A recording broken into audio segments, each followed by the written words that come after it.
And we are back live once again on the worldwide thingamajigger web, stuff that they call it on the internets. And we're, for the first time ever, we're having a technical difficulty. I don't know what's happened, but Facebook has dropped out and I can't fix it. I don't know why. And I was trying to fix it while the intro was going on. And I I don't know. We'll just have to download this and post it to Facebook later. I think I know why, but I don't have time to fix it or explain it. So we're going to go on. We're going to go on with our 10th show of season 2, which is also, folks, get this, our first anniversary on May. Well, I'll get into that. As we've been doing this a year, let me introduce everybody. To my immediate left is Tim Shepard, one of the ETs, but also he's going to try to help me with co-hosting duties. Down below me is Elizabeth Parker, returning guest. We're going to be talking about her books and just stuff that goes on in her life that is pretty ghostly, supernatural, and paranormal. Over on the left is returning guest Lewis Powell, but this is okay, let's see. Facebook is giving me a pop-up saying that I'm not going live. I'm trying to. Anyway, Lewis has, on last show, he reached the milestone of being a 5-timer special guest, but this time he returns as a member of the executive team. He is now officially an ET. We also have another new ET that just joined the team a few weeks ago. Her name is Selena Miller, but because of her work schedule, she's not able to have been on the show yet, but she's working that out so she can be with us soon. But on January 31st, 2015, Strange Journeys held its first haunted history walking tour in downtown Mobile, Alabama, the first of its kind in this historical city. With a few years of successful tours, it was decided to move in a different direction. After some debate as to whether that direction would be a radio show or a podcast, we formed a team to help us move further. I came across another similar group using this platform of StreamYard and was impressed with the quality of the streaming, so I signed up and we gave it a couple of test runs. But on May 16, 2020, we had our first official live streaming episode. And so technically this Strange Journeys has 2 birthdays. One when it officially started and then one when we officially started streaming. Here we are a year later. We have a website, a merch site, which is strangestuff.live, www.strangestuff.live. I may show that later here. We have patrons on Patreon. That's patreon.com/Strange Journeys. We're streaming first on Facebook, then on YouTube, and now for the first time on Twitch. If you're watching on Twitch, please leave a comment. Let us know you're there. I want to know what's going on because I'm not real familiar with Twitch. Don't know much about it at all. But everybody was saying we need to be on Twitch. So, hey, guys, we're on Twitch. We also have a group for all of our strange friends on Facebook and a brand new TikTok page, which I don't know much about that either. So, but hey, we have a TikTok page. But it's all for you. Let's see where to go. You, the watchers. You're why we do this. So please remember that we provide these shows first and foremost for your entertainment, the watchers. We are not by any means and do not claim to be scholars or experts in any of the topics that we cover. We are simply enthusiasts and storytellers who have fun with these topics while doing our best to respect individual beliefs. And please remember that we are live and nothing is rehearsed or edited out later. Oh, we just got a message that we are now live on Facebook. Cool. Yeah. Awesome. I don't know what happened. What'd you do, Tim? That was great. Whatever you did worked because I haven't full touched it. Please remember that we're live and nothing is rehearsed or edited out later. If you go back and watch any of our old shows, you'll see that is a fact. I do not edit out anything. Only one caveat to that. The powers that be over at YouTube have seen fit to edit out a few segments because they said they were copyright infringements. But rest assured, we're not trying to steal anybody's creative content. Mm. I was just picking stuff to put on the show. And so, all right. As we are in our first anniversary, I want to go back real quick and just look over the at least the first season, talk a little bit about that. I'm going to share the screen with you, and I'm going to bring up our playlist from YouTube of season 1.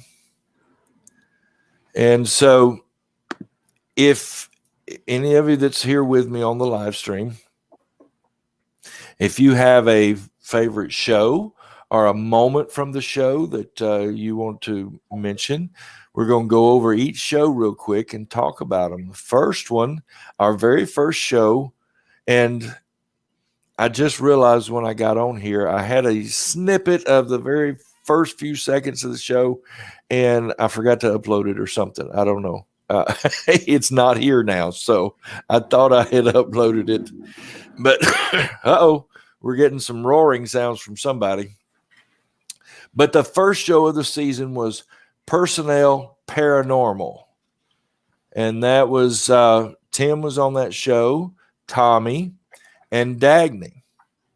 And Tommy shared about awakening in the middle of the night and seeing the shadow figure with the black hat.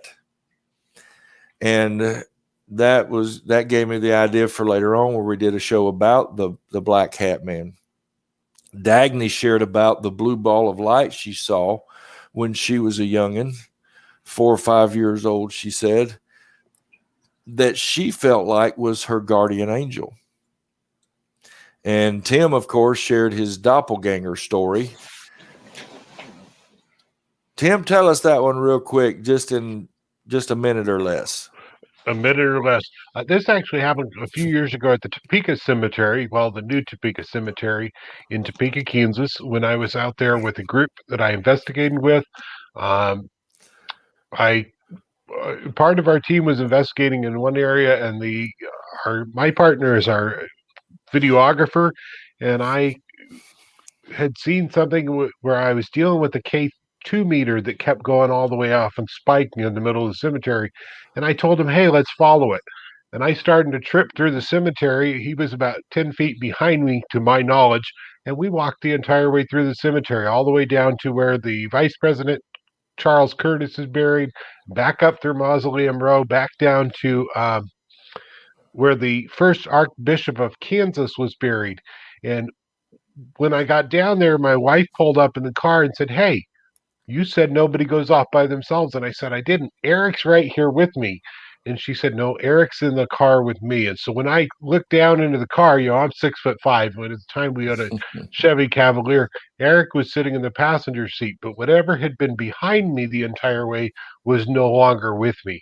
I never saw its face, but I could see the camera going off behind me. So I just assumed it was him.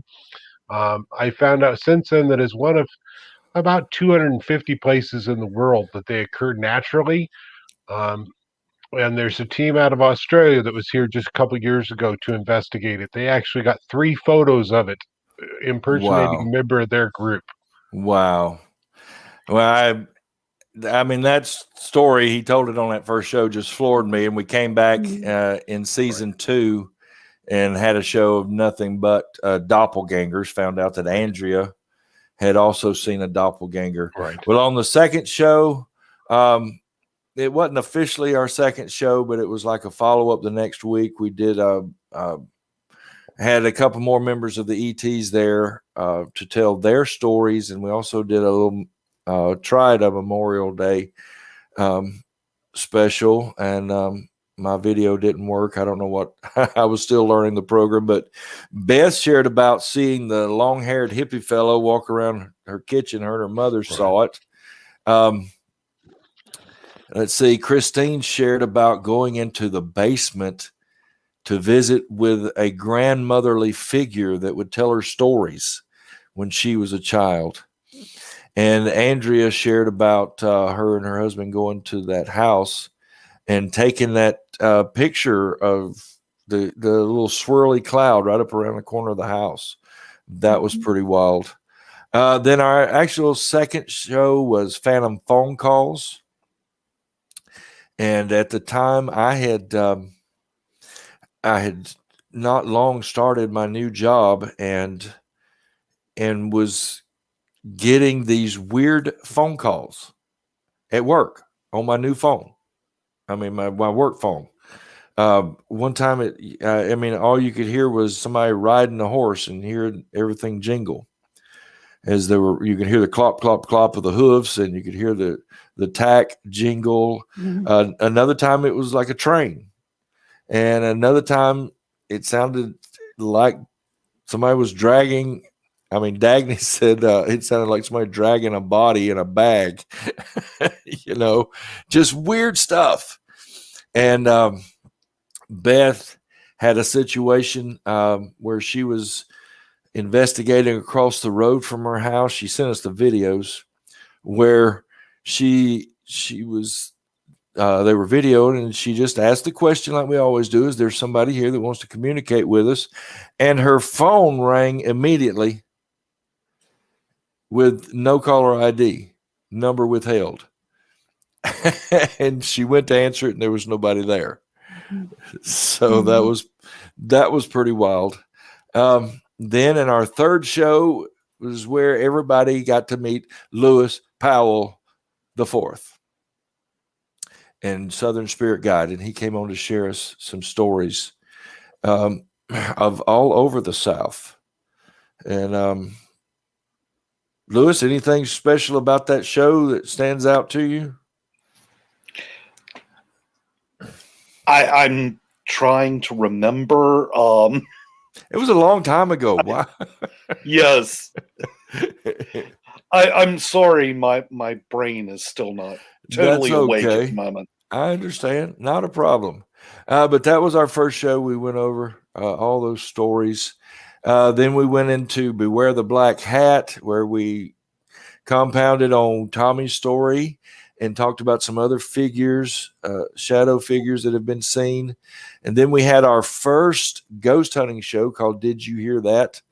Had Kent Rasmussen on. Then we talked about the Stick Man.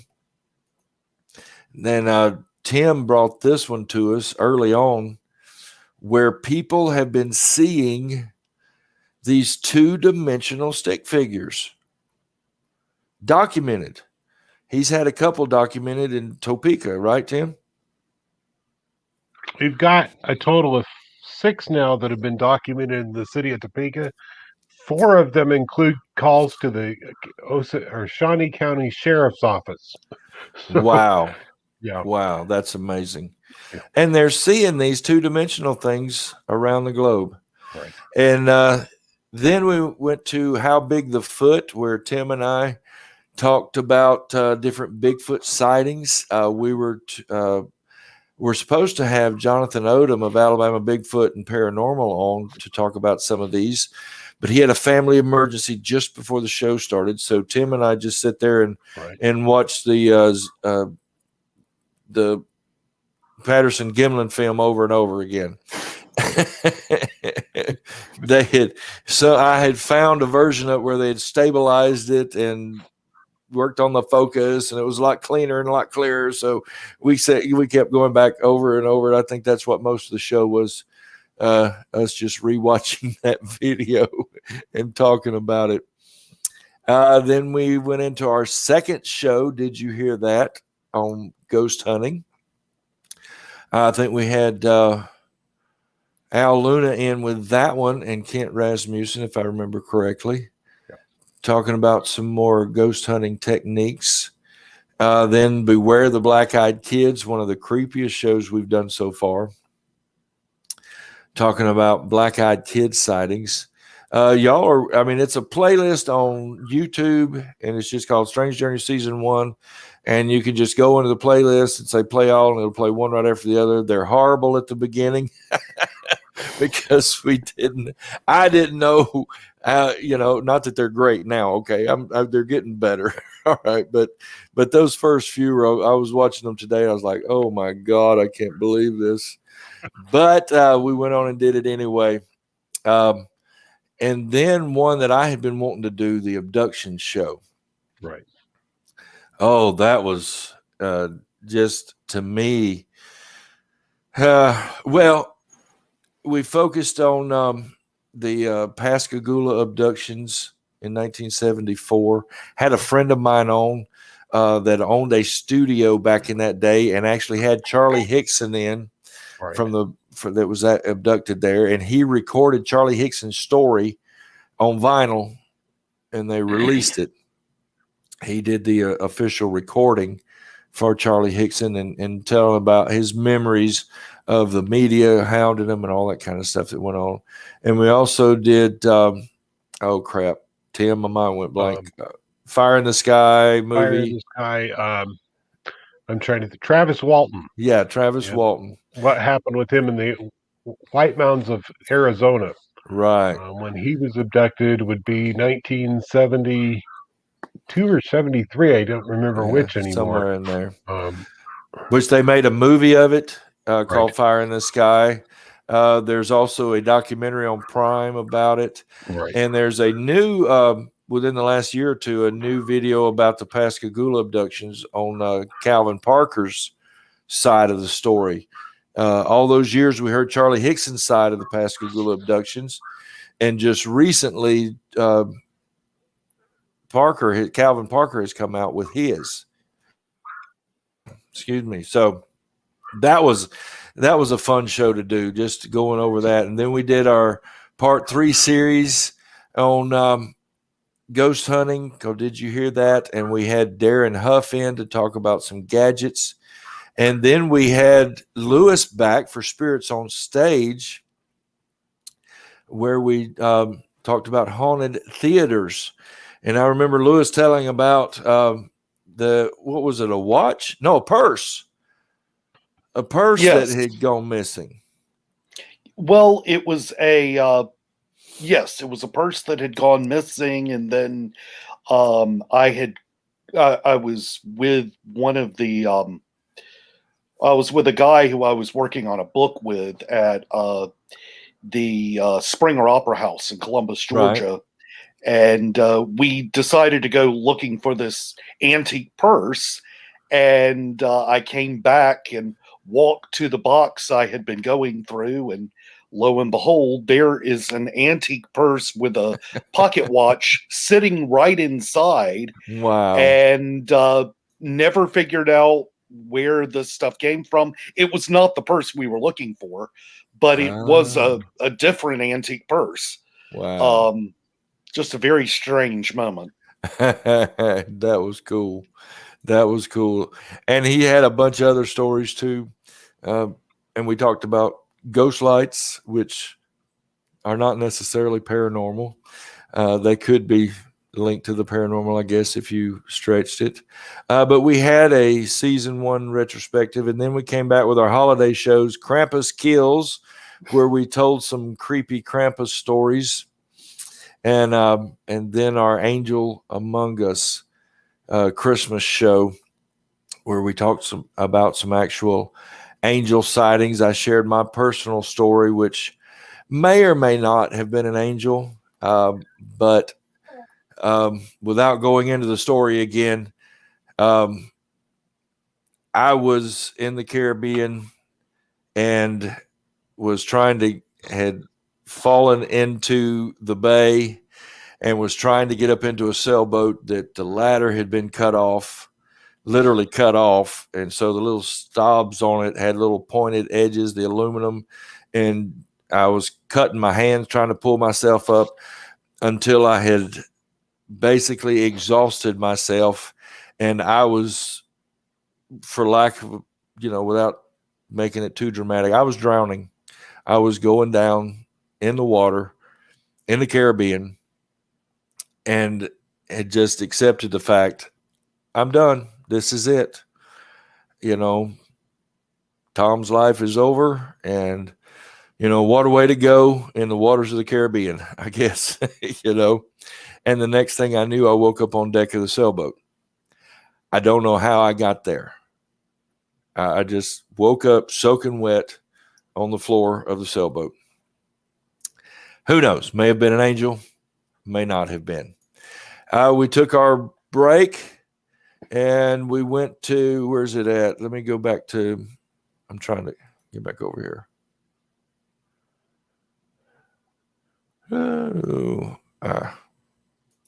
Where's my playlist?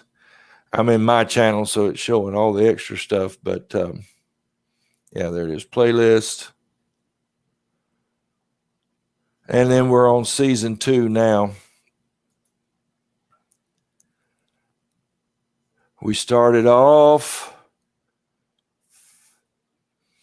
Yeah, we're going backwards. That was our first show with Elizabeth, was Fairy Tales. And she brought a unique insight into fairies, things that I never knew. And, you know, she talked about her hairy fairies. I shouldn't be doing that. Leave that there. She talked about her hairy fairies and leaving offerings out for the fairies. Mm-hmm. And one you talked about there, I want to talk about later. But tell us real quick about being at the friend's house and you saw the fairies.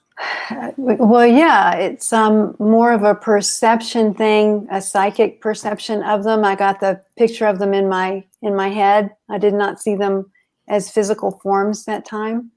But I was at a friend's house and we were in her front living room in the evening having a meeting. And during the course of the meeting, I was so distracted because these crazy little things kept rushing up from the yard onto her front porch and pressing their faces against the glass to see what we were doing. Wow. And I think what was most interesting to me about that show, Tom, was being able to share how many different types of fairies there are, and how Yes. it's not all Walt Disney. There's Right. a whole lot of levels of realities of what we call the Fae out there. Exactly. And Andrea sent in a video of her seeing some fairies, and she's hoping to be able to come in for a few minutes today just to meet you, Elizabeth, because what you shared on the show just affected her profoundly.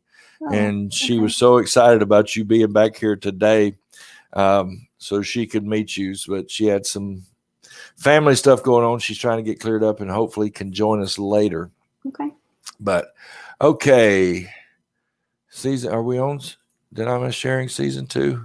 No, I'm not sharing season 2. What's going on here? I'm still trying to learn this program. Let's see. Share screen. Yep. Channel playlist. There it is. Yeah. All right. Fairy Tales, then Seeing Double, where we talked about doppelgangers. Lay of the Land, where we had Julie and Gordon on, because it's still not sharing. What's going on here? All right, let me get this figured out. Sorry, guys. So as bad as it was when we started, I'm still having issues. All right, there we go. Let's see. Season 2 so far. We're on our 10th show, Seeing Double, Lay of the Land with Julianne Gordon, Bridges of Sorrows. Lewis was back with us on that, and Will Elric, who wrote the book about Alabama folklore. Right. Elizabeth was back for Fairy Tales 2, Leprechauns. Then we spent some time with Tim on our first Strange Authors, where we talked about his books and some of the strange stories that abound in Kansas. Right. And this one wasn't paranormal or supernatural, but it just struck me as pretty wild that the Russian princess, we all called her, Anastasia, may have been in Kansas In for a time. Kansas. Real quick. Tell us about that.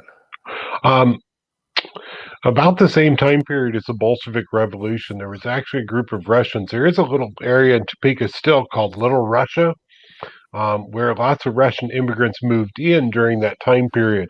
But this group separated themselves. They actually moved about 2 miles west of the city on what is now Huntoon Boulevard. And they built two huge, mansions sitting up there on the hill, one of which has minuet towers on it. And whenever they would come into town, there was always a young girl that would have been about Anastasia's age that was with them. But the men, anytime somebody started to approach her, the men would step into the way and would place their hands on the pistols. It's Kansas. That's normal here in Kansas for them to be carrying it. But they just suddenly disappeared. County sheriff's officers went out there. There was a lot of blood at the site. No bodies that they could find, but there are actually escape tunnels out of one of the mansions that Wow. go about a mile in every direction, so they could get out from underneath the mansion if something was going on. That's crazy. Yeah. And just just the possibility that Anastasia was in Kansas. That's pretty cool. Then we had John and Andrea on talking about the Grave Hunter Society and how they, this was pretty cool. They had found the birth certificate of this young baby in the back of an antique store inside this fancy frame. And they began digging and everything. And they began looking into this baby's life and found out all about his life. And I think it was his brother, though, actually, that went on and accomplished a bunch of things. And his grave marker had been lost, and they did some more researching and stuff, and actually went to the graveyard and actually had to dig down about 6 or 8 inches, and they found this man's grave marker. Right. Just from researching it. It'd been covered up all these years. I mean, it wasn't anything spectacular, but like they say, not everybody wants to be famous, but no one wants to be forgotten. So they were able to find this man's gravestone. I thought that was so amazing. Then we talked about the boom boom. It's all about the boom boom. These booms have been heard throughout history. James Fenimore Cooper wrote about it. Meriwether Lewis wrote about it in the journals of the Lewis and Clark expedition. And they've been happening here recently as well. I showed a news clip from here in Mobile where a seismologist at the university showed the big screen with the seismograph on there, and he showed a spike right in the middle, and he said this event caused the ground to shake. Mm-hmm. not that the ground shook and caused an event, but whatever this now loud noise was loud enough and big enough that it shook the ground. And the Air Force and Navy, they all claim that there were no flyovers. Geologists say there was no tectonic or seismological movement. Meteorologists say there was no cloud formations that could have caused a loud thunderclap. So who knows? It was just unique to go over some of the different ones. And then last show was 40 Wax, the Lizzie Borden story. And I just found out that Elizabeth herself is what she calls a Lizzie file. Mm-hmm. I can't believe I missed that one, but I'm happy it's recorded, so I can go back and listen. Right. You can. So, we were all across the board and everything, but it was fun. And I may be reading too much into this, but you know how your brain gets stuck on something and you can't just place your finger on it. It's just like you're going around and around. Ever since that show, that tune has been running through my head. Lizzie Borden took an axe. And the thing with what's going on in my head, it's putting the father first. and that's intriguing me for some reason. You know, when my brain goes through the tune, it goes, Lizzie Borden took an axe, gave her father 40 whacks. And then I'll stop myself and say, no, that's not the way it goes. It's the mother. But my brain keeps going back to the father first. And I don't know if subconsciously I'm trying to put something together there or not. It's just kind of weird, you know. But I keep going back to the blood. Where was the Where blood? was the blood? Yeah, it was not on her at all. I mean, all of the witnesses, well, let's just say it this way, none of the witnesses could testify to any blood being seen on Lizzie. And like I stated before, as messy as those murders were, she would have had it in her hair, in her ears, in her nostrils, all over her face, in her fingernails.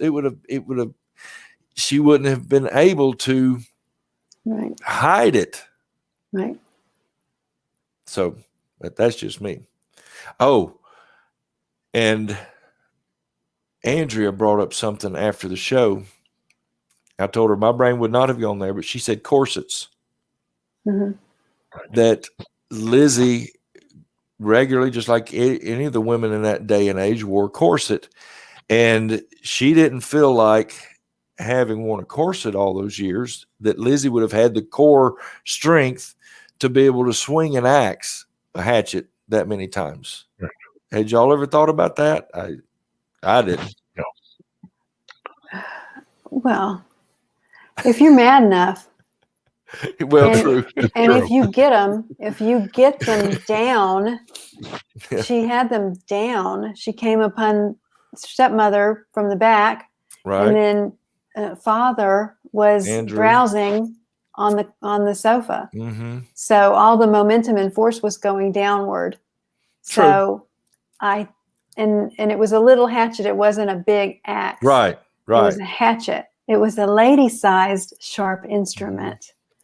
So I think I definitely see what she's talking about. If it had been a big axe to swing that big thing, but I don't know. Passion can fuel you, make you pretty strong. If those mothers can lift cars off their kids that have gotten run over, you know. That is true. And Kent brought up the point of jealousy and rage. Right. That if jealousy can push you into rage, and so I mean there is all these possibilities, and like I said on that show, Lizzie was the only viable suspect. You know, she was the only person that was actually there and had means and motive. Had been seen using an axe. Was seen a couple of days later burning a dress. Now, whether or not that dress had blood on it, nobody stated. So it was just an amazing show as far as all the stuff we talked about. And then, oh crap, do I have it? Yes. And then this happened.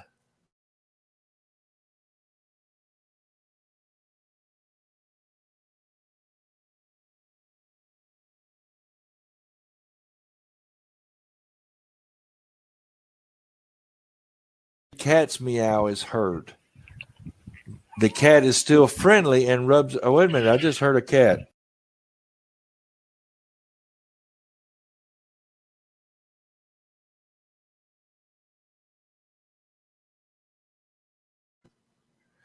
Did you hear that? I heard it. That, as we were talking about cats, and Tim had shared earlier in the show about a recent paranormal sighting where he saw his ghost cat. And then here at that part of the show, we're talking about cats being heard in the Lizzie Borden house. We hear a cat. Right, exactly. So that's actually, we put that on our TikTok channel. If anybody does TikTok and wants to go over there and see that again, we put that up over there along with a few other videos. And so I just thought that was wild. Now, I was telling Tim, Tim, was it you or Kent saying that during the show y'all had some kids outside playing? The grandkids were here. Oh, okay. Well, I took that audio clip and went into Audacity with it just that little bit. And when I slowed it down to about half speed, it sounded like little kids. But at regular speed, to me, it sounded like a cat. I'm sorry. It just sounded like a cat to me. All right. Well, now that brings us up to today, Strange Authors 2. Tim, you want to take us into Strange Authors? All right. I'm pulling up my outline here somewhere. Oh, Maybe. maybe. I'm I skipping was a just whole bunch having of so much stuff. fun listening. So Oh, yeah. Okay. I'm skipping a few things. I We're know going to go yeah. right into the show now. All right. Well, I do know that we've got Elizabeth with us. She didn't need to be introduced just because she has been one of our regulars, as well as one of the watchers. She's been with us here a couple times now, but we're actually here for her books because she is an author. All right. Play the intro. Play what intro? Her intro. Her intro. Her intro. I have an intro? Yes. Yes, you do. Did you find it? There's this cat.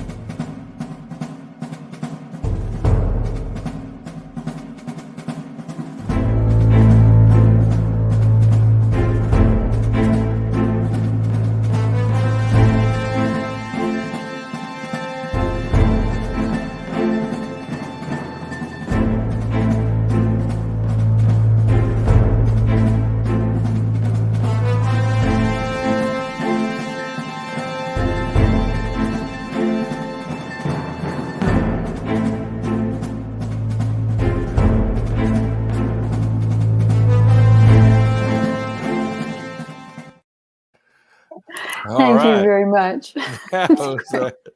All right, Tim, finish that part and then I'll read that next section. All right. So she's got 3 books that she has done here, beginning with Mobile Ghost, Alabama's Haunted Port City, Mobile Ghost 2, The Waterline, and a compilation of her previously published stories through Haunted America, and then Haunted Mobile, Apparitions of the Azalea City.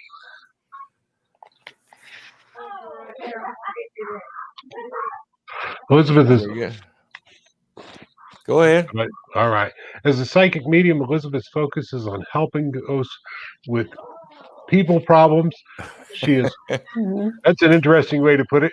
Yep. She is also a Reiki master, reads tarot, and is the voice and hand behind Polly's Fancy European Tarot on Facebook and YouTube, with a weekly full moon and new moon energy readings posted each month to help readers and viewers navigate the changing energies of fate. Elizabeth has a foundation and practice in natural magic and paganism, and brings this perspective to her work with ghosts sorting out the energy of people, places, and things. She was our special guest on the first show of this season, Fairy Tales, as well as a later show, Fairy Tales 2, which was Leprechauns, sharing her experiences and knowledge of the little people with us. And those were amazing shows. We do appreciate you sharing your insight there. Really fun. Elizabeth writes in the introduction to her book, Mobile Ghost, Alabama's Haunted Port City, why ghosts? She says, if I had a nickel for every time I was asked that question over the past year and a half, I would be writing this introduction from a mahogany desk in a bungalow overlooking the ocean in the Bahamas. The simplest answer is I love ghosts. I can't remember when I wasn't fascinated by them or perplexed by their exact nature. The ghosts I personally encountered. Okay, we're getting some background noise somewhere. Somebody could mute. Okay. She says, I love ghosts. I can't remember when I wasn't fascinated by them or perplexed by their exact nature. The ghosts I've personally encountered have only deepened my curiosity. Further, there was no book devoted solely to Mobile ghosts, and that was a shame. Other prominent southern cities have books recounting their ghostly tales and legends, so why not Mobile? Our city is hundreds of years old with a unique history and population. I figured there had to be wonderful stories attached to Mobile's beautiful old buildings and lands. And rather than waiting any longer, I would just do it myself. And we're so glad you did. Your books have meant a lot to the paranormal community in Mobile, in the surrounding area. I've mentioned this before, but on the tour, like Lewis told you early on before we went live, that he used you as a resource. We did as well on the tours, and every time that we told a story, we'd say that was from Elizabeth's book, whichever one we took it from, and encourage people to go buy the books. Oh, you know what? I just remembered something that I've been meaning to tell you, Elizabeth, for since before the last show. I was going everywhere trying to find the water line. I finally ended up just ordering it offline. I wanted to buy it locally, but I couldn't find it anywhere. But I was talking to that little bookstore. It's tucked up in the corner there to Zaya and Government. Mm-hmm. What is it? Mobile Bookshop or something like that. Mm-hmm.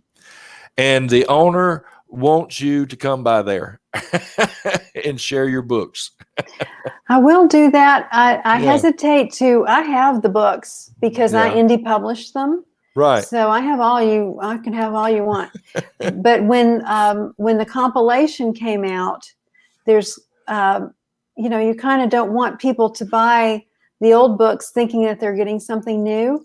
Right. And then be disappointed and say, "Oh, I've already read these. They're in they're in apparitions of these." People, I just don't want anybody to be disappointed.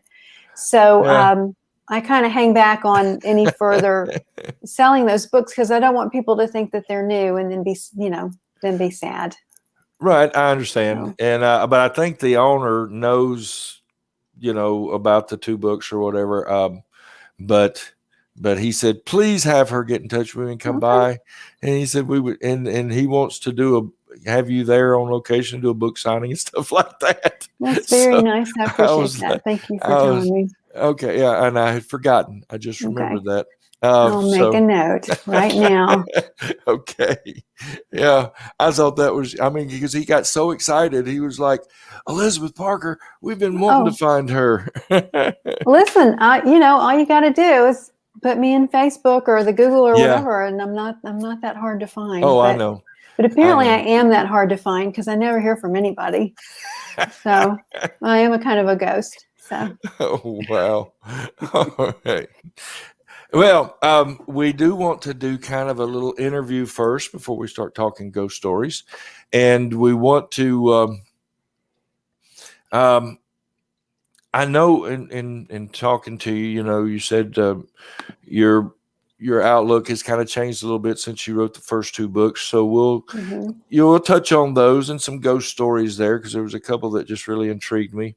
But we want you to share some things that's been going on that all right, Tim's got to be right back. And he signed in under me. So when he turns off his camera, my picture pops up. This is a doppelganger show again. I guess so. Well, and Lewis, feel free to chime in if you want to ask her a question. But all right. We know, Elizabeth, you have a reputation in this area, and it's a good one, by the way. I don't want that to sound bad. Of having a strong sense of the paranormal and supernatural, and I know every person I know in the paranormal community in Mobile highly respects you. And thank you. And everybody from Mark over at Deep South Paranormal, or James at Haunted, and then the other groups. My mind's going blank right now. They're all like Elizabeth Parker, Oh, I appreciate that. It is awesome, but nobody ever talks about how you got started. What got you interested in the paranormal, and when did your journey into the paranormal supernatural begin? Well, it's kind of like becoming a baker because you want to eat a lot of cake.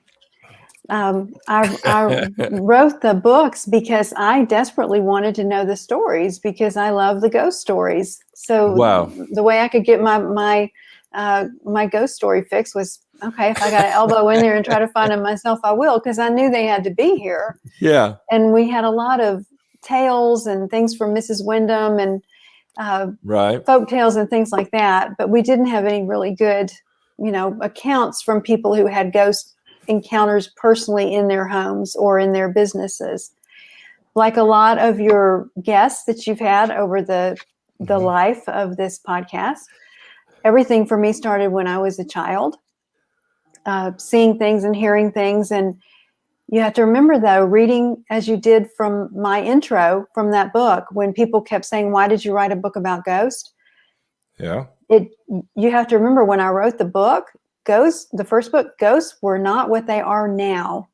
If you write a book about ghosts now, people are like, oh, cool, because ghosts have become such a part of our culture and so accepted. You can turn on the TV any minute of any day and find a paranormal show or a ghost show. But when I was a kid growing up and when I wrote these books, it was not a thing yet. It was right on the edge of it becoming a popular in culture. Mm-hmm. So I grew up with having experiences and not being able to talk about them because it made you the weird kid. Right. And I didn't want to be any weirder than I already was and already felt. So I just kept that to myself. And eventually I began to shut out those experiences because it was weird and it was not right. You weren't right. I just wanted to be normal. Right. I just wanted to be normal and not get kicked off the island and fit in. So I shut all that stuff down and then kept my interest, of course, in ghost and what little I could find when you could find books and TV shows occasionally on it. But got a window to write these books when my kids had just gotten into school, and I kind of had a little wiggle room in my schedule. So right. with the help of terrific people who would introduce me, one story would introduce me to another story. It was very word of mouth, because if you just went out there and said, I'm collecting these, people thought you were really weird, and they did not want to talk about it, at least not publicly. Tim knows. So it's made a sea change. Tim and Lewis both know. They've both done the same thing. Right, you guys, y'all have been there, and the change from then to now is extraordinary. Yeah. And also, I think the way people think about ghosts and the number of people who are willing to talk publicly about it and who want to understand what the experience is, that has changed radically too. I know for me, even when I was researching these books, I didn't open up my own abilities because I still had little kids, and I didn't want, it was bad enough that their mom was going to write about ghosts, but I didn't want them to get teased if mom was super weird. So I was very shut down. And then about 10 years or so ago, I was like, I can't do this anymore. I can't be normal. It's too hard. I hate it. So then I was able to jump in and open everything back up and relearn and work and develop skills and things again. So if I were to go, when I approach ghosts now, I'm not going in and just recording people's experiences. My work now is to go where people have problems, because I can go in and I can be an intermediary, and I can try to negotiate some terms so that people can live with their ghost, and those two different levels of reality, just as we talked about in the fairy show, where we have all sorts of realms and realities and different frequencies that we may not be aware of in our physical life. I feel at this point that the ghost and ghost phenomenon are multiple types of realities that are intersecting with ours. And that's why you have so many different types of ghostly manifestations and so much paranormal activity that can differ greatly from the freaky, scary guys in the black hats, all the way down to seeing your grandmother walk through your living room and she's perfectly welcome to be there. Right. So things have really, really changed. Well, they have dramatically, and in the Mobile area, you're a Right. part of that change. I think Oh, you thank you. you brought about part of that change. Um, do you remember your very first paranormal experience? I was so small. I was in grade school when I really started to get a lot of stuff. When you're just a little child and you're playing and you're living in your own little world, when you're really small, you accept all of that, and so nothing Yeah. sticks out. But then when you go to school and you begin having to navigate kindergarten, first grade, second grade, and you're getting a greater awareness of the world outside of your little Mhm. sphere, and that's when I started to hear things. Really, the clairaudient stuff was really big. And then to begin to see things and see things moving and pick up things in my environment that should not be there. And that was in like first through third grade or so. Wow. And that's also when a lot of the knowing stuff, the psychic stuff for clairvoyance and stuff started kicking in. But that hit right at that time, going in middle school, and you Right. don't want to be weird, or you don't be any weirder than you already are. And Right. so I began to shut it down, and then I longed for it. So that's why I inhaled any ghost story I could find anywhere. I absolutely Yeah. jumped on it because I longed for it. I missed it so much because I had so firmly shut those doors. But inside me, it just ached for it. It wanted it so bad. Oh, cool. Now, when you said you As saw stuff, go ahead, Lewis. as a sensitive, how do you primarily sense spirits? Mostly, well, I mean, all of them. They talk about all the different clairs, clairaudient, claircognizant. Mhm. A big sense for me is feeling, and it gets a little entangled because I also have synesthesia, which I didn't know till I Okay. was an adult. So that means that my sensory processing, my wiring is all woven together. So Wow. I Oh, feel wow. it, I hear it, I sense it, I get visuals, I get everything in just real life. So then when you start throwing the non-physical stuff in there, it's processed. When I'm doing mediumship work, I do a lot of physical mediumship. I'll feel it in my body if someone had a specific illness or a physical manifestation. I'll feel it, Wow. hear it. It's however it wants to come in. It's however it wants to come in that day. It's what kind of frequency are they broadcasting on? And is that a frequency that is going to be easier for a sensitive person to pick up with their ears? Do you hear it? Do you get the pictures like the movie in your head? Do you feel it in your body? Do you get a flash of an image? Do you get words in your head? Do you feel it? Wow. It's a lot of what comes from their side. And I think that manifests in ghost stories too, and people saying we see the ghost, or we hear the ghost, or things move, or I get chills, or I feel really weird in this room. I think that's that frequency. What are they broadcasting on? And what is the human person who's receiving it? How are they receiving it? And what sense is it easiest to link up and pull that through? Is it vision? Is it tactile? Is it mental? That's unique. No, I mean, you know what? It's not.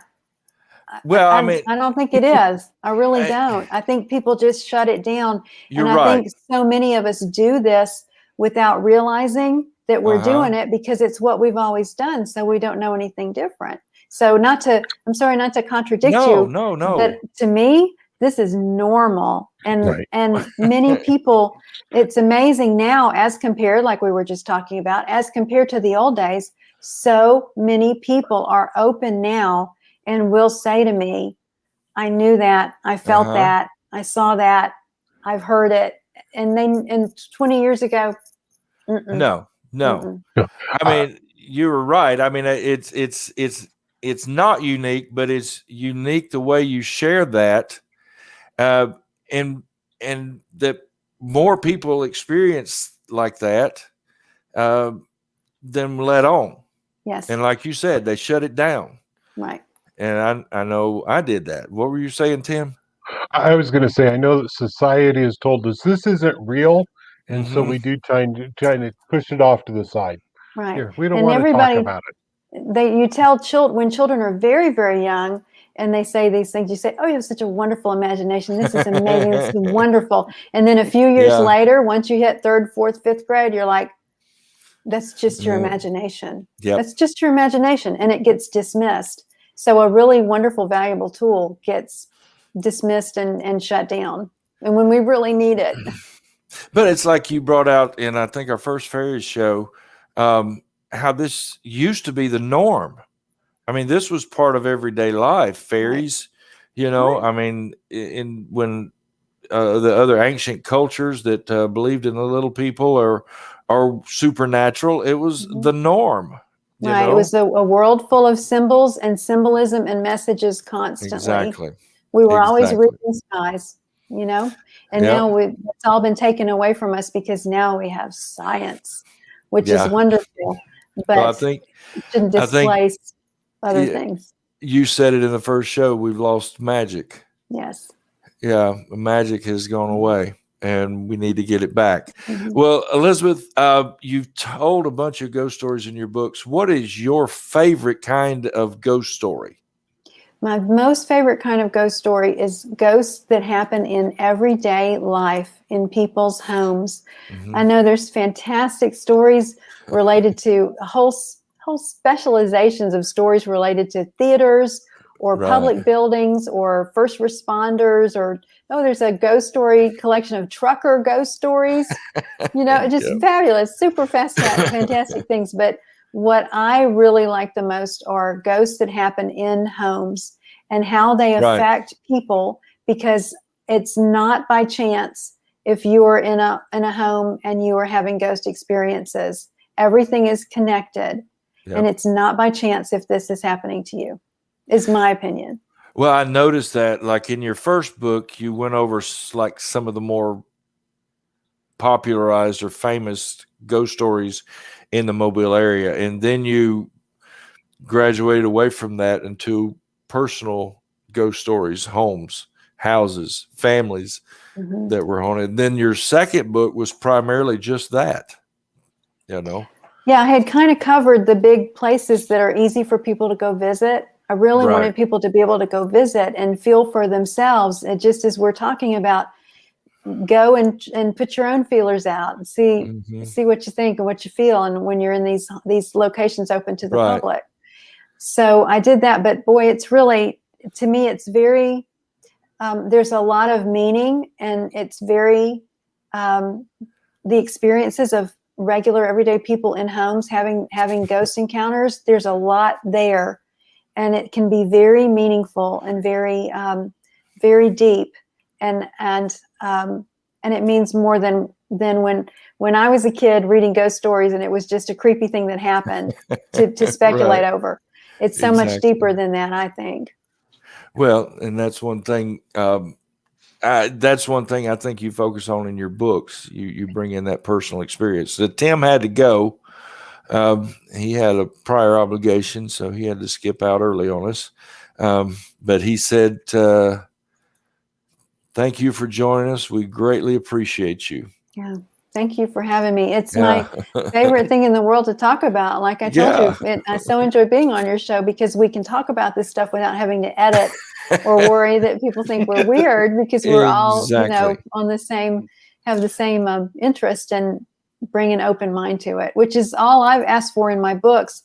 I Right. tried to write my books in such a way that would be respectful to the experiences, the firsthand experiences, but also wouldn't go one way or the other. People could read them and decide what they thought for themselves about Exactly. what I was recounting. Well, that brings me back to this.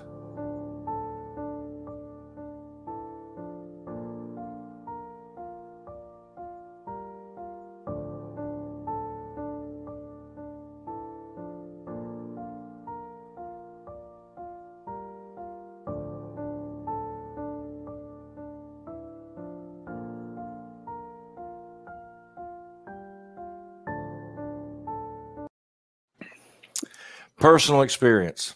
Mm-hmm. In my opinion, That's the only true and irrefutable evidence. I mean, you can have EBPs, you can have videos of shadow figures, but that person's experience is the most, to me, the most solid form of evidence that there is. Right. You know, that's why we started these shows with Personnel Paranormal, each of us sharing our own experience.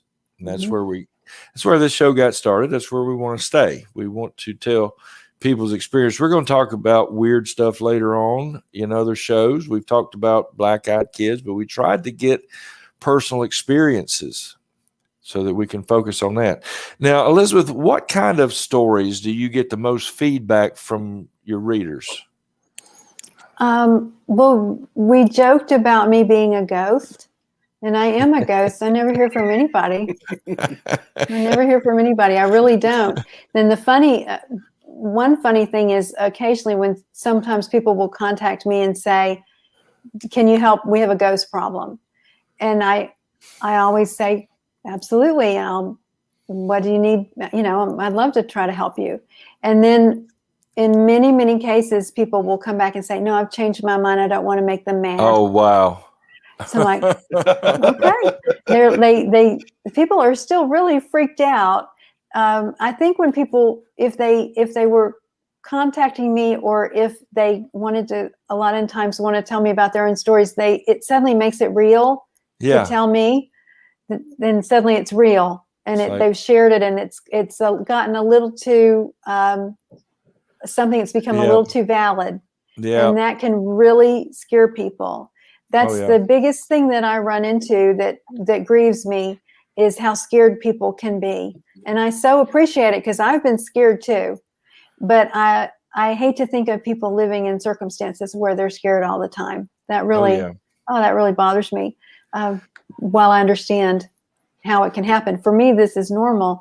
But for people like the people I interviewed in one of the books, who lived near Oakley, in the Oakley neighborhood, who so earnestly said to me, "We were not brought up to believe in this. This was not part of our upbringing or what our church believes or anything. And we don't know we don't understand how we find ourselves in this." So, well, we mentioned you in the last show, our strange sighting segments, which we went on past that today because we had so much other stuff to do. But we had a lady on that had taken some pictures of what looked like portals or a vortex opening up in her backyard.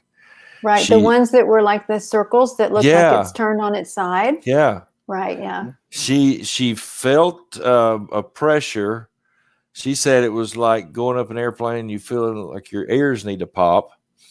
And then she saw a manifest, and she just happened to have her phone out there, so she snapped a couple of pictures.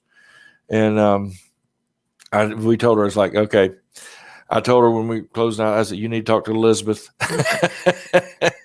I did see when you posted those pictures, and I started to reply, and then I thought, "Oh no, it's too weird. It's too weird." No. It's not. But realities are closer now, because people are more open to it and more interested in it. Then that's why we're noticing and seeing this stuff more. And then of course, everybody's got a phone. So it's not like you have to go dig the camera out of the back of the closet and pray it has film. People can document this stuff. So everybody's consciousness is becoming more open to the fact that we are not living in a snow globe, isolated, floating in the physical reality. There's a world around us that is filled with other realities and other frequencies, and other things are happening, and sometimes our realities intersect, and more it seems like. Well, the thing that I'm sorry, go ahead, Lewis. I just had a question. You mentioned when you were talking about helping people, how is if you go in and help someone, how does that typically go? What do you do to help them? I've had a partner that I've worked with who from illness is not able to work anymore. So I haven't done anything in quite a while, particularly with the lockdown, and people also didn't want, people were scared to interact. Typically, I get notified that somebody's would like me and my partner would like us to come to their home, that they're having a problem. At that point, I don't want to know anything else. We don't want to know. Right. I'll do work. The time gets set up for us or for me to come. Prior to that, a day or so before, I'll start doing work. I'll start doing meditation and trancing to try to start getting information and tuning into that station, tuning into that frequency, and see if I can hear anything, receive it, and start making notes and start getting a sense of what's going on in the house or the location. And then when we head out, you have to have a Sherpa. Can't do it by yourself, I've learned. You have to have a Sherpa who can drive you and who can run interference for you, because you have to change your receptivity. You can't walk around. It's not like on TV where you walk around all day seeing ghosts and going up to people in the grocery store and saying, "Are you open to having a message from your dead father?" I mean, that's for a lot of reasons you don't do that. Right. So when you are going into a location, that's when you start changing your pointing that satellite dish in a different direction so you can receive on a different channel. And when you get there, still, ideally you can do a run through of a walkthrough of the house and make your notes and pick up on everything in the house before the homeowner can tell you. That's why you got to have your Sherpa to visit with the homeowner and keep them in the other room when you're allowed to walk through the home and pick stuff up. And then you sit down with all this, your little scribbled notes. And then you finally sit down with the homeowner and say, "This is what I'm getting." And then the homeowner you can start connecting those dots. Nice. Usually the spirit or the energy in the house is at this point wildly interested in what's going on and will approach and want to know what's happening. Well, and then yeah. you can begin to connect with them. And then it's a matter of we have sent people over, crossed them over if they needed that kind of help. Yeah. We've also had people who don't want to go over, and you can't force anybody to do that. That's their No. free will. But in that case, you can begin negotiations and work out some boundaries and some ground rules and work out Wow. kind of a map, a little exit strategy here. And then if there's weird, wonky energy in the house, you can move energy around and you can clear out the house from weird, wonky energy. And hopefully about 2 hours later, you've managed to restore some confidence in the homeowner that they can live peacefully and comfortably in their home. And you've managed to get them, if the ghost is still there, you've managed to get them on a more friendly basis where they've been able to communicate and see where the other's coming from, and leave the place in a better state than when you found it, ideally. And then you're wonky, and then you have to go eat. Then you have to go eat a lot of food because you're so whacked out. At that point, your Sherpa has to drive you immediately to a restaurant so that you can stuff your face with pasta or whatever and try to come down. So. Now, Good have Sherpa. you ever had an experience going into a location and not finding paranormal activity or anything there? Well, I've had in the two kind of things there. In one place where we went, there was some really nasty stuff that had been attracted to the fact that there was a lot going on there. So they'd attracted some randos who were just out looking to mess with people. And in that home, the weirdest place in that home was a bedroom where we'd been they'd indicated that a lot had gone on in the person who lived in that bedroom. When we went to that bedroom, it was a vacuum. There was no energy. It was like a crime scene that had been wiped. And you see on cop dramas and things, the cops will say there's no prints, there's no DNA, there's nothing. Energetically, it had been wiped by these energies with bad intent, these spirits with bad intent who didn't want to be found. And they had sucked every bit of energy out of that room. And that was an extraordinary thing to feel nothing, to feel a vacuum. And Oh, in, wow. in another place I visited very early on when I went by myself and I didn't have a Sherpa and I was new to it, I went and the homeowner was very intent that the spirit in the home was a certain family member. And it wasn't. It absolutely wasn't. Huh. And I tried to respectfully say, that's not what I'm getting. Do you recognize a person who's dressed like this and who had mannerisms like this and who looks like this? Do you recognize that person? And the homeowner was like, no. But the other homeowner was like, but couldn't budge that homeowner because the homeowner had a lot invested in this spirit being someone else who was near and dear. Yeah. So at that point, if you can't make a connection and begin weaving in the homeowner's energy, your energy, what you're tying into, the spirit, if you can't get everybody on the line for the conference call, I assure you the spirit is like, I got stuff to do. Yeah. I'm not sticking around. And they're peaced out and they're gone, which leaves the poor medium standing there like, So there was nothing I could do. And Right. I felt horrible about it. But that later, it's a happy ending much later down the road where lights went off and connections were made and it ended well. But those two things are the weirdest things I've ever had happen, where I just couldn't get anywhere and I got shut down. And then that weird place with no energy at all. And then it's not uncommon, which you certainly know from investigating experiences. You guys know that you can go into a place and the ghosts are like cats. You walk in and they're like, They gone. hide. And They I know hide. that one of my very good friends, who has invited me to investigate with him before, he's like, I'm not staying here all night. You walk in, you get established, the cat ghost come creeping back out to see what's going on, and they're going to give you about 2 hours, and then they're done. They don't want to play with you anymore. They're done. So it very much like that too. Just because you show up and you have the ability to talk to them does not mean that they want to talk to you. True. You've got to be respectful and try to find ways to work around and do what you can do within the limits of how much everybody's going to play together. That makes sense. You know? That is so true. And his question leads me to, I wanted you to tell the story again about where you went into the person's house, thought they were having poltergeist activity, had been told they had poltergeist activity.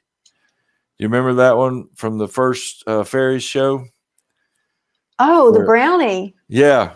The brownies. Oh, yes. I knew a lovely, terrific guy who no longer, who has moved and isn't here anymore, but was having an acquaintance of mine, a terrific guy, was really vexed because stuff was getting moved in his house and there was noises and there was weird stuff and just not enough to upset him. There wasn't anything scary, but there was enough weirdness going on that he was quite unsettled, and he told me about it, and he was like, got a ghost, got a poltergeist. And I'm like, you got brownies, and that's another situation where people will think that they have a classic ghost, but there's so much more that it could be and might be. Well, really, you got to keep an open mind about when weirdness happens, you got to keep an open mind because the weird is so much bigger than we were ever taught that it was. Oh my gosh, ain't that the truth? Yeah. But I got some friends in Tennessee, and I sent you their little video clips. Yes. They've got orbs like crazy, and it's only happening with the wife. You know, she'll pass her phone off to somebody else, and there won't be any orbs, and she'll get it back. It's connected. And there was one came right up, like it was just coming right up into the phone, that I thought was so unique. But they're convinced it was fairies, and so it may or may not be. But it doesn't matter because I felt something different about it. I had another suggestion, but it doesn't matter because the experience that they are having, as I said, when you're having these experiences, it's Mhm. for a reason. It's not for nothing. This is not randomly happening to you. It means to there's a point to it. It's a lever or it's a catalyst Right. to do something to open you up. And if it works for them that it's fairies, then it's fairies, you know, Right. because it's their experience and it's what they needed to be. You can't come in and say, oh, you're definitely having, you know, you see on the Yeah. paranormal shows, depending on who goes in to do the investigating, you could send 3 different teams in there with 3 different sets of Mhm. filters and perspectives and have a poor homeowner told 3 totally different things, Exactly. you know? Exactly. So it's what you need it to be, what serves you and what's going to move you forward on some understandings and things that you need to know. Most definitely. And that's one thing I appreciate about you, Elizabeth, is that you are open. Because I have some friends in the paranormal that they're just dogmatic on this or they're dogmatic on that. And it's just refreshing to, well, like I tell people, I'm an open-minded skeptic. Sure. You know, I make the classification of the skeptic, the believer, the open-minded believer, the open-minded skeptic, and then there's the non-believer. But I fall under the category of open-minded skeptic. I believe questioning is healthy. Yes. That's how I ended up to where I'm at today. Not that that's anything spectacular, but I was caught on one of those paths that was just dogmatic. This is the way. This is the path. And when I opened up and began to question everything, that's when that's what led me to this point of strange journeys. Mm-hmm. Now, we've gone well over an hour. We're about an hour and 20, and we haven't even gotten to your books yet. But let's.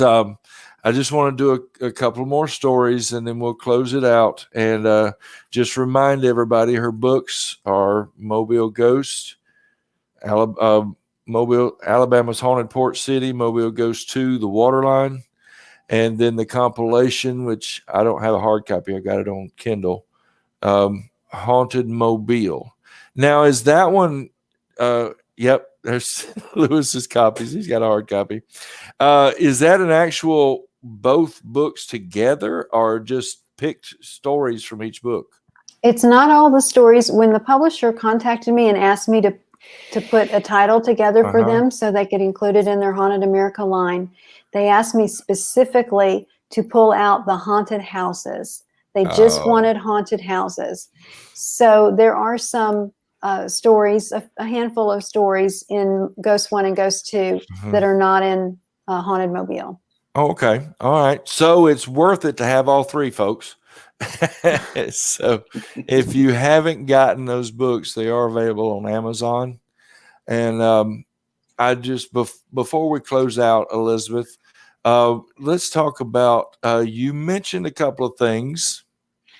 So I'm going to bring them back up to you. The haunted antique dining room furniture. Yes. We people ask all the time about objects and can objects be haunted, and how do you end up with a ghost if you've never had a ghost, and do you bring them in on antiques and things like that? Yes, you can. We bought many years ago. We found in an antique store, we found a set of dining room furniture that wasn't super fancy or very old. It was about, at that point it was about 80 years old, but the table would make out big enough for what we wanted. We were trying to get a certain size. So it came with the table and all the chairs, the china cabinet, the silver server. It was great. It was a complete set, and it had been we understood it had been in one family, and it had come from an estate sale. So this had been owned by one family the whole time, and that's why it still was a complete set. So It was a good deal, and we bought it, and we brought it home right before Thanksgiving. And I had set it up in the we of course got the dining room set up, and in that house I could be on the staircase and see the dining room because it was an open floor plan. I was getting ready for Thanksgiving and I was doing some decorating, and I was over by the stairs, and I realized in my peripheral vision that a little blonde girl was standing at the table. She had her hands on the the chair at the end, and she was just looking around, just looking. And I thought, did a double take, and she was gone. Well, from then on, I didn't say anything because my kids were little and I didn't want to scare them. I didn't say anything. But from then on, my kids began to see the little blonde girl. And she was about the same size and age as my daughter at that time, who was also blonde. Oh, so we would have things happen like, I remember so clearly I was ironing, and my son, who was little at the time, very little, like 7 or 8, came up to me and said, "Mom, I just saw Sissy and she went into her room and I followed her because I wanted to ask her about something, and she's not there. Nobody's in her room. Where is Sissy?" And then once I was folding laundry and saw her walk right by the door, and I thought, she's gone to her bedroom, and she wasn't there. So we were mistaking her half the time for our daughter.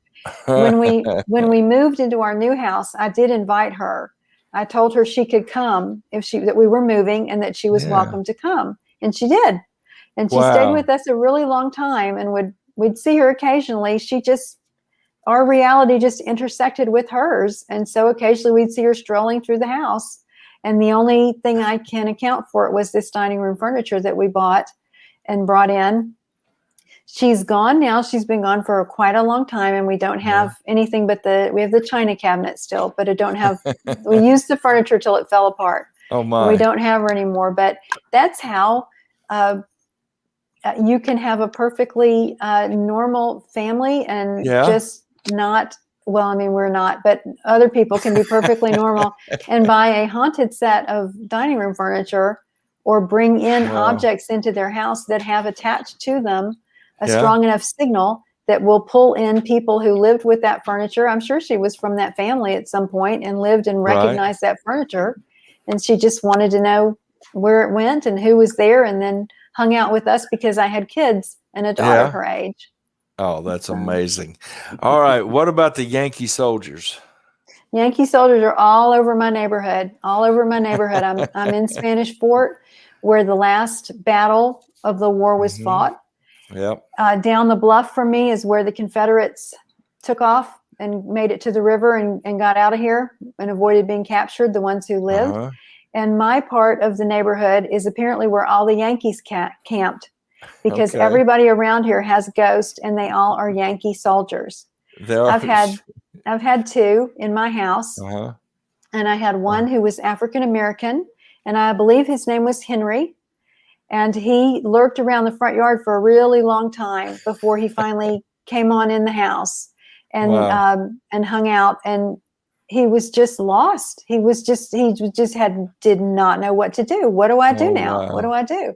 And it took a really long time, but I finally got his confidence built up enough that Henry's gone on. He's since popped back in and done some really kind things to help me. He's just terrific. The other Yankee soldier I cannot get through to. He is so stuck. It is like a time warp. These soldiers and the manifestations of what people see, it is a time warp. They are still in March of 1865, and they are going about doing their duty. And they're just everywhere. Our neighborhood is rife with the stories about them. Oh, that's amazing. That is so cool. All right. What about these pictures you sent us? I did send you a few pictures. That's a picture of my son when he was a little boy. I don't know how well you can see it, but I snapped a photo because he was wearing his father's shoes, and I just thought it was super cute. So I grabbed the camera. On the right side, where my little boy is clearly looking, is a misty columnar figure that looks to have a head on it. If you see the actual real photo, it does tend to go into a head. This was an old 35 millimeter camera. This was not digital. It's not a camera strap. It's not my finger. It's in some places quite transparent. And I didn't even realize it was there and didn't even think about it till I got the film developed a long time later. But when you see it, my son is absolutely looking straight at this figure with great delight. That's amazing. I don't know. I offer it up for speculation. Yep. This is a picture I took in the Richard's DAR house. This is Mrs. Richards' bedroom. And through the canopy, you see the window where she is often spotted. Right. I took this picture and I saw nothing. I was just trying to take pictures for the book or a website. And when I got them developed a long time after, in the left-hand side, you see like two tiers. It's like a skirt or a column on the left-hand side in front of the bed drapes of varying transparency.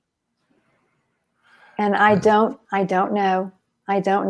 Was it's that just a curious photo. Was that in the upstairs bedroom? Yes. Because I had a funny story. You've heard Mark Bryant in his story of the marbles. Yes. And how the kids he left the marbles there because they made him move.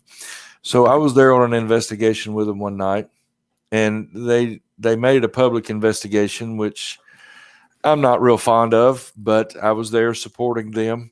And so I walked into, it wasn't that bedroom now that I remember it because it was a different bed, but I put out some marbles on the bed. And I told everybody in the room, okay, I'm setting up a camera here. We're focusing on the marbles, and we're going to see if we can duplicate that and see if it happens again. Well, I came back around a little while later, and the marbles were all scattered out everywhere. It had been moved vigorously. And I'm like, oh my God, they actually had the marble. They actually moved the marbles again. And somebody standing there is like, oh, you had the camera on them. I didn't know that. I played with the marbles. Okay, never mind. Yeah, I thought that's one of the reasons I don't really like. That's why you have to be a skeptic, though. That's why you have to be a skeptic, because you don't want to run around like a Murgatroyd reporting that something amazing happened when it wasn't valid. Exactly. You know? So, all right, here's this picture. This is my favorite. I took this at one of my locations I've written about extensively, which no longer wishes to be known as a haunted location. Yep. At the time I took it, I was a volunteer, and we had set up for an event, and it was late in the day. I was getting ready to leave, and I wanted just to get some pictures of the tables and things. So I was snapping around where we'd set up for this event.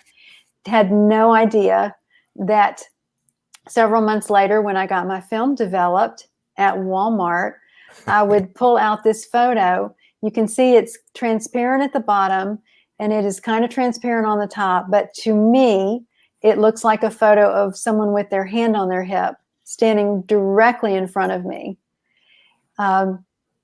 It was, again, with a 35 millimeter camera, 400 speed film. It was not a strap. It was not my finger.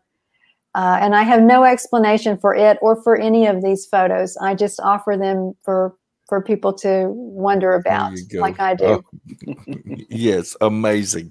Those are cool. I like that. I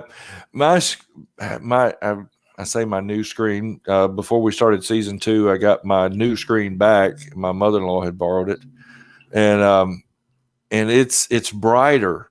So on a picture like that, I can't really see any detail because that just kind of like a bright spotlight on my screen.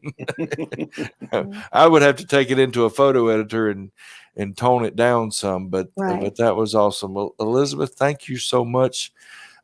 This has been awesome, folks. If the watchers, if you're watching, please find her books. Like she said, there's a few stories in these 2 that are not in Haunted Mobile. So you want all 3 books to get those from her. And well, Elizabeth, final thoughts you want to share with us before we close out today? Well, gosh, I think I just wanted to go back. I don't want to be a broken record, but just as we talked about on the Fairy Show, there's so much more to the world. I have come over my many years of doing this, and since I wrote the first books, I have so come to be completely convinced that there are levels of reality and non-physical worlds and things that we've not even begun to understand, and we're just barely starting to grasp. Right. So I would so hope that anyone who's having experiences or running into things that they don't understand will do like you say, Tom, and come into it with an open mind. Please don't automatically assume that something is negative just because it's different or new to you, but give it a fair chance and consider all possibilities and rule out all the things that it could be that can be explained. And then with what you're left with, approach that with an open mind and think of it as, is there something here that I could be learning from? Because we're all connected, and everything that happens to you is there to teach you something. That's good. That is amazing. And if we'll just be open to learn, like And you open said. to learn. Mhm. Lewis, any final thoughts? I'm so glad you got to be here with us today as an Well, official I ET. just- yes, thank you. Thank you. I just wanted to express my pleasure. This has been a wonderful experience, and I really like your very positive outlook on things that, you know, people have to accept that there is a much wider world around us than we can physically sense ourselves. I also wanted to say I've always appreciated your dedication in your first book to Mrs. Wyndham, Yeah. and where you say, Mrs. Wyndham, this is all your Oh, your fault. fault. Where would we be Um, without her? Where would we be Yes, without her? And I have quoted that so many times in relation to my own work and my own life, in that Mrs. Wyndham was that driving force between in my very early life, and I really appreciate you saying that. Thank you. Well, we need the pioneers like Mrs. Wyndham, and we need Tom to do these podcasts and go into all of Yes. these unexplored corners with the flashlight very bravely to try to get it out there and engage people and show them not to be afraid, that you can look at things and nothing will bite Yes. you, hopefully. So it was a pleasure to be here on your anniversary show, Tom. That's awesome. Well, thank you so much. I think it's just fitting that you two were on here. Remember Lewis's book, Haunted Alabama? And, you know, this Elizabeth laid the foundation in a lot of ways for the haunted paranormal side of things in Mobile, Alabama. I mean, like I mentioned earlier, she is so highly respected in the paranormal community, the paranormal family in Mobile, that I consider it an honor that I can call her a friend, a regular special guest, a special friend to the show. And before I forget about Elizabeth, I want to have another ghost hunting show. And it's going to be, we've been calling them, Did You Hear That? Because that's a big thing that everybody says. But I want to call it EMPs, not electromagnetic pulses, but empaths, mediums, and psychics. Okay. And the importance of the EMPs in ghost hunting and in paranormal investigations. And so I want to have you back for that. And so another empath that I know, and explore that side of ghost hunting. And so we'll have that coming up. Now, just to let you know, we do appreciate y'all being here 1 year. It's blowing my mind. We're already on our 10th episode of season 2, but we're going to be dark for a few weeks. And that's because Lynn and I are going on vacation. And so I could have planned a show in 2 weeks, but I said, no, I didn't want my last weekend in town to be focusing on a show when I'm focusing on going out of town. And then after we get back, I didn't want to jump back in and just go gung ho right into a show. I wanted to get back into the normal life routine. And I think the next show is scheduled for June 26th. So we've got a little over a month before the next show. But we will stay in touch on here, on Facebook and on YouTube. And now we're on Twitch. So go watch our videos there. So as we close out today, thank you.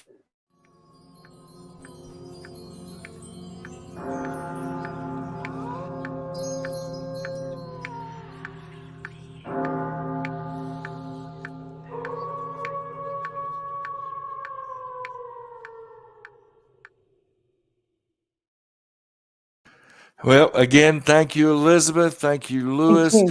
Thank you to the watchers. All right. Appreciate that.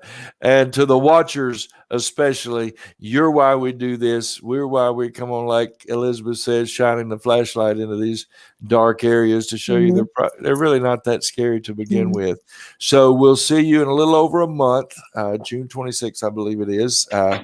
we're trying to get one of the vice presidents for MUFON to be on with us to interview him about some of the UFO sightings over the past 50 or 60 years. I've got a couple I want to talk to him about. Thank you again. We'll see you next time. Strange Journeys. Thanks. Bye.